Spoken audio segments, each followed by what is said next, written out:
Hi there, everyone. I hope you're having a nice morning and maybe a small light as it is Sunday as usual. Mm, so today we're going to read the next part of our chapter. Every chapter is long enough so that we cut it in halves or pieces of three or four. Yeah. So today will be the end of the chapter. Yeah. I'm continuing reading with page start from page 15. Yeah. And say it's the section clusters. Yeah. So I hope you enjoy the video too. And don't forget to move to our discussion area on my server in Discord so that we could discuss everything, and share what we think about everything here. Okay, let me start. So, clusters. I also noticed during the Lebanese war that journalists tended to cluster not necessarily around the same opinions, but frequently around the same framework of analysis. They assign the same importance to the same sets of circumstances and cut reality into the same categories. Once again, the manifestation of Platonicity, the desire to cut reality into crisp shapes. What Robert Fisk calls photojournalism further increased the mental contagion. While Lebanon in earlier journalism was part of the Levant, that is, the Eastern Mediterranean, it now suddenly became part of the Middle East, as if someone had managed to transport it closer to the sands of Saudi Arabia. The island of Cyprus, around 60 miles from my village in northern Lebanon, and with almost identical food, churches, and habits, suddenly became part of Europe. Of course, the natives on both sides became subsequently conditioned. While in the past the distinction had been drawn between Mediterranean and non-Mediterranean, that is, between the olive oil and the butter, in the 1970s the distinction suddenly became that between Europe and non-Europe. Islam being the wedge between the two, one does not know where to place the indigenous Arabic-speaking Christians or Jews in that story. Categorizing is necessary for humans, but it becomes pathological when the category is seen as definitive, preventing people from considering the fuzziness of boundaries, let alone revising their categories. Contagion was the culprit.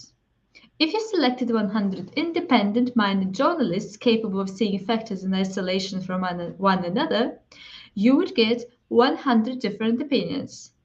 But the process of having these people report in lockstep caused the dimensionality of the opinion set to shrink considerably. They converged on opinions and used the same items as causes. For instance, to depart from Lebanon for a moment, all reporters now refer to the Roaring 80s, assuming that there was something particularly distinct about that exact decade. And during the internet bubble of the late 1990s, journalists agreed on crazy indicators as explanatory of the quality of worthless companies that everyone wanted very badly. We will see in Chapter 10 some clever quantitative tests done to prove such herding. They show that in many subject matters, the distance between opinions is remarkably narrower than the distance between the average of opinions and truth.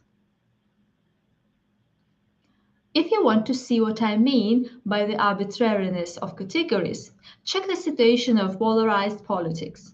The next time a Martian visits Earth, try to explain to him why those who favor allowing the elimination of a fetus in the mother's womb also oppose capital punishment. Or try to explain to him why those who accept abortion are supposed to be favorable to high taxation but against a strong military. Why do those who prefer sexual freedom need to be against individual economic liberty? I noticed the absurdity of clustering when I was quite young, by some farcical turn of events. In that civil war of Lebanon, Christians became pro-free market and the capitalistic system.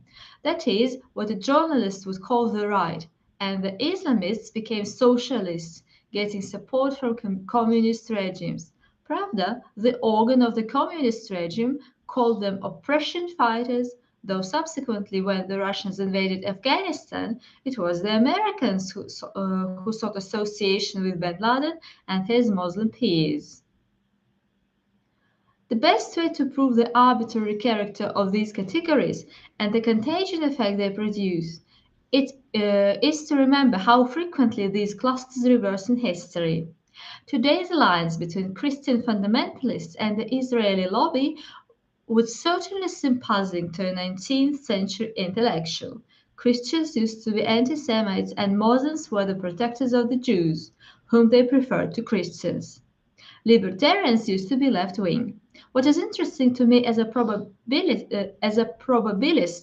is that some random event makes one group that initially supports an issue ally itself with another group that supports another issue, thus causing the two items to fuse and unify until the surprise of the separation. Categorizing always produces a reduction in true complexity. It is a manifestation of the black swan generator, that unshakable platonicity that I defined in the prologue. Any reduction of the world around us have explosive consequences since it rules out some sources of uncertainty.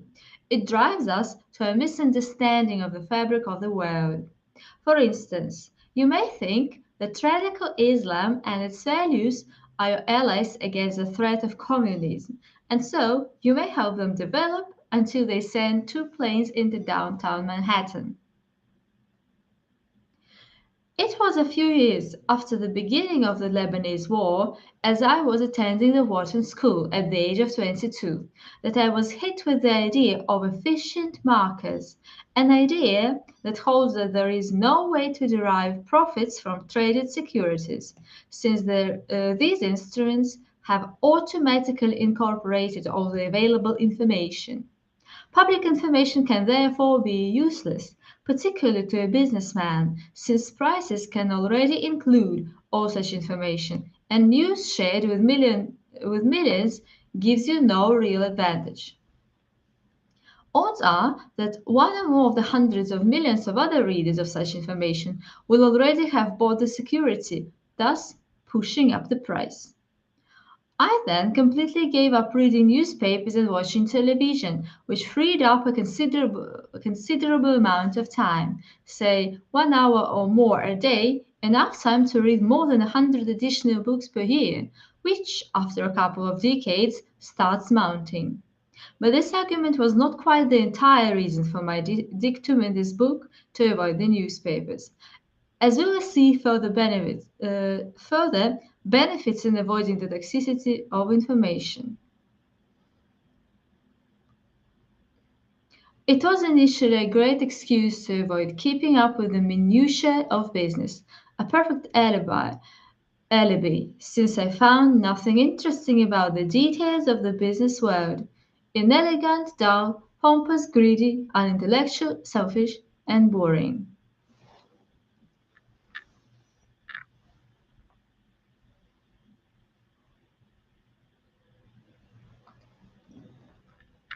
Where is the snow? Why with plans to become a philosopher or a scientific philosopher of history would wind up in business school, and the Wharton School no less, still escapes me. There I saw that it was not merely some inconsequential politician in a small and antique country, and his philosophical driver Mikhail, who did not know what was going on. After all, people in small countries are supposed to not know what is going on. What I saw was that one of the most prestigious business schools in the world, in the most potent country in the history of the world, the executives of the most powerful corporations were coming to describe what they did for a living, and it was possible that they too did not know what was going on. As a matter of fact, in my mind, it was far more than a possibility. I felt in my spine the weight of the epistemic arrogance of the human race. I then realized that the great strength of the free market system is the fact that company executives don't need to know what's going on. I became obsessive. At the time, I started becoming conscious of my subject, the highly improbable consequential event. And it was not only well dressed, testosterone charged corporate executives who were usually fooled by this concentrated luck, but persons of great learning. This awareness turned my black swan from a problem of lucky in or unlucky people in business into a problem of knowledge and science. My idea is that not only are some scientific results useless in real life because they underestimate the impact of the highly improbable or lead us to ignore it, but that many of them may be actually creating black swans. These are not just taxonomic errors that you can make you flunk a class in ornithology. I started to see the consequences of the idea. 8 and 3/4 pounds later. 4.5 years after my graduation from Wharton and 8 3/4 pounds heavier, on October the 19th, 1987, I walked home from the offices of the investment bank Credit Suisse First Boston in Midtown Manhattan to the Upper East Side. I walked slowly, as I was in a bewildered state. That day saw a traumatic financial event, the largest market drop in modern history. It was all the more traumatic in that it took place at a time when we thought we had become sufficiently sophisticated with all these intelligent, talking platonified economists with their phony bell curve based equations to prevent, or at least forecast and control, big shocks. The drop was not even the response to any discernible news. The occurrence of the event lay outside anything one could have imagined on the previous day. Had I pointed out its possibility, I would have been called a lunatic. It qualified as a black swan, but I did not know the expression then. I ran into a colleague of mine, Demetrius, on Park Avenue, and as I started talking to him, an anxiety mm, ridden woman losing all inhibition jumped into one conversation. Hey, do the two of you know what's going on? People on the sidewalk looked dazed. Earlier, I had seen a few adults silently sobbing in the trading room of First Boston. I had spent the day at the epicenter of the events, with shell-shocked people running around like rabbits in front of headlights. When I got home, my cousin Alexis called to tell me that his neighbor committed suicide jumping from his upper floor apartment. I did not even feel eerie. It felt like Lebanon with a twist. Having seen both, I was struck that financial distress could be more demoralizing than war. Just consider that financial problems and the accompanying humiliation can lead to suicide, but war doesn't appear to do so directly. I feared a Pyrrhic victory. I had been vindicated intellectually, but I was afraid of being too right and seeing the system crumble under my feet. I did not really want to be that right. I will always remember the late Jimmy P., who, seeing his net worth in the process of melting down, kept half jokingly begging the price on the screen to stop moving. But I realized then and there that I did not give a hoot about the money. I experienced the strangest feeling I have ever had in my life, the deafening trumpet signaling to me that I was right, so loudly that it made my bones vibrate. I have never had it since, and will never be able to explain it to those who have never experienced it. It was a physical sensation, perhaps a mixture of joy, pride, and terror. And I felt vindicated. How? During the 1 or 2 years after my arrival at Wharton, I had developed a precise but strange specialty, betting on rare and unexpected events, those that were on the Platonic fold and considered inconceivable by the Platonic experts. Recall that the Platonic fold is where our representation of reality ceases to apply, but we do not know it. For I was early to embrace, as a day job, the profession of quantitative finance. I became a quant and trader at the same time. A quant is a brand of industrial scientists who applies mathematical models of uncertainty to financial or socio-economic data and complex financial instruments.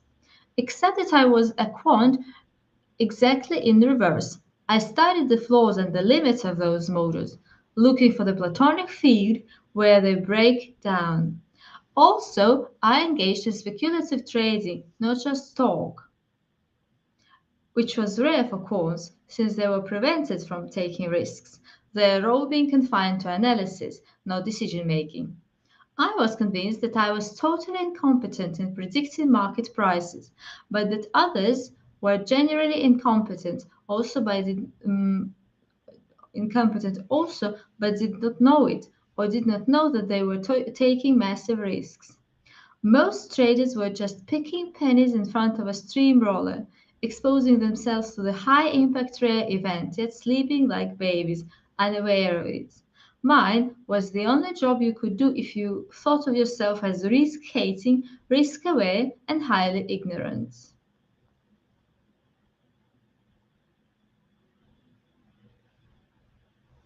Also, the technical baggage that comes with being a quant, a mixture of applied mathematics, engineering, and statistics. In addition to the immersion in practice, turned out to be very useful for someone wanting to be a philosopher.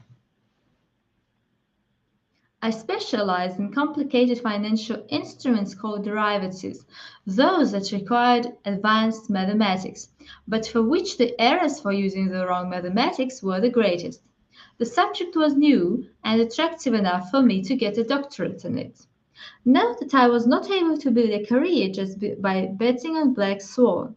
There were not enough tradable opportunities. I could, on the other hand, avoid being exposed to them by protecting my portfolio against large losses. So, in order to eliminate the dependence on randomness, I focused on technical inefficiencies between complicated instruments and on exploiting these opportunities without exposure to the rare events before they disappeared as my competitors became technologically advanced. Later on in my career, I discovered the easy and less randomness laden business and the easy and less randomness laden business of protecting insurance style large portfolios against the black swan. First, when you spend a couple of decades doing mass scale empirical work with data and taking risks based on such studies, you can easily spot elements in the texture of the world that the Platonified thinker is too brainwashed or threatened to see. Second, it allowed me to become formal and systematic in my thinking instead of wallowing in the anecdotal. Finally, both the philosophy of history and epistemology, the philosophy of knowledge, seemed inseparable from the empirical study of time series data, which is a succession of numbers in time, a sort of historical document containing numbers instead of words. And numbers are easy to process on computers. Studying historical data makes you conscious that history runs forward, not backward, and that it is messier than narrated accounts. Epistemology, the philosophy of history and statistics, aim at understanding truths, investigating the mechanisms that generate them, and separating regularity from the coincidental in historical matters. They all address the question of what one knows, except that they are all to be found in different buildings, so to speak. The four-letter word of independence. That night, on October the 19th, 1987, I slept for 12 hours straight. It was hard to tell my friends, all hurt in some manner by the crash, about this feeling of vindication. Bonuses at the time were a fraction of what they are today, but if my employer, First Boston, and the financial system survived until year end, I would get the equivalent of a fellowship. This is sometimes called fuck you money, which, in spite of its coarseness, means that it allows you to act like a Victorian gentleman free from slavery. It is a psychological buffer. The capital is not so large as to make you spoiled rich, but large enough to give you the freedom to choose a new occupation without excessive consideration of the financial rewards. It shields you from prostituting your mind and frees you from outside authority, any outside authority. Independence is person specific. I have always been taken aback at the high number of people in whom an astonishingly high income led to additional psychophancy as they become more dependent on their clients and employers and more addicted to making even more money. While not substantial by some standards, it literally cured me of all financial ambition. It made me feel ashamed whenever I diverted time away from study for the pursuit of material wealth.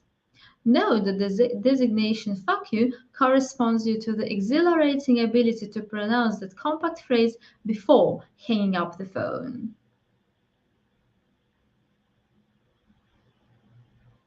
These were the days when it was extremely common for traders to break phones when they lost money. Some resorted to just throwing chairs, tables, or whatever would make noise. Once, in the Chicago pits, another trader tried to strangle me, and it took four security guards to drag him away. He was irate because I was standing in what he deemed his territory. Who would want to leave such an environment? Compare it to lunches in a drab university cafeteria with gentle-mannered professors discussing the latest departmental intrigue. So I stayed in the quant and trading business. I'm still there, but organized myself to do minimal but intense and entertaining work. Focus only on the most technical aspects. Never attend business meeting. Avoid the company of achievers and people in suits who don't read books and take a sabbatical year for every three on average to fill up gaps in my scientific and philosophical culture. To slowly distill my single idea, I wanted to become a flaneur, a professional meditator, sit in cafes, lounge, unglued to desks and organization structures, sleep as long as I needed, read voraciously, and not owe any explanation to anybody. I wanted to be left alone in order to build, small steps at a time, mm, entire system of thought based on my black swan idea. Limousine philosopher. The war in Lebanon and the crash of 1987 seemed identical phenomena. It became obvious to me that nearly everyone had a mental blind spot in acknowledging the role of such events.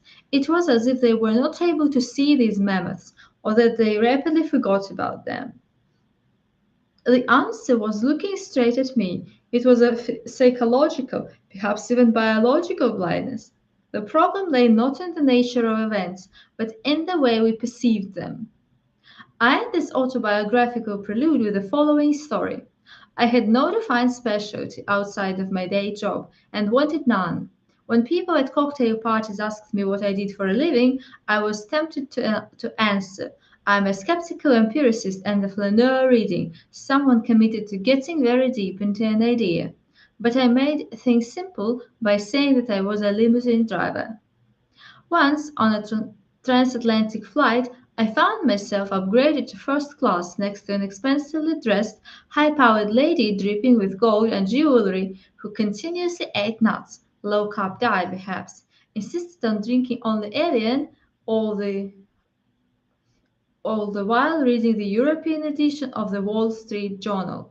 She kept trying to start a conversation in broken French, since she saw me reading a book in French by the sociologist philosopher Pierre Bourdieu, which ironically dealt with the marks of social distinction. I informed her in English that I was a limousine driver, proudly insisting that I only drove very upper end cars. An icy silence lasted the whole flight, and, although I could feel the tension, it allowed me to read in peace. So, today's reading was a bit messy. I don't even know why. Maybe because my preparation for this part of the chapter was a bit a long time ago, not yesterday.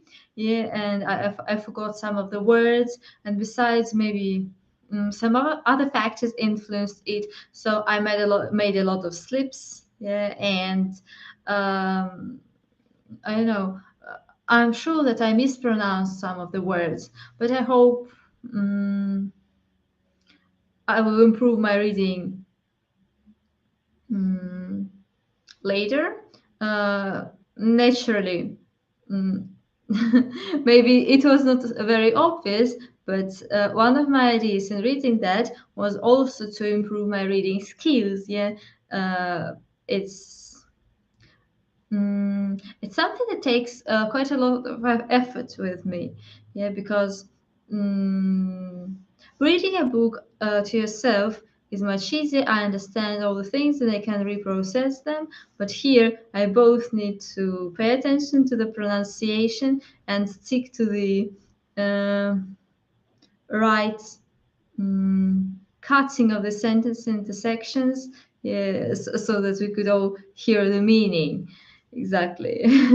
Yeah, so I'm a bit embarrassed of that, but still. So we'll also have our next meeting uh, next Sunday, actually. Yeah, but at the moment, I would really like to see you in on my Discord server. Yeah, so you're welcome. I'm there to talk with you and to uh, discuss and argue on some of the ideas from the book. So see you later then, or see you in my discussion area. Bye then.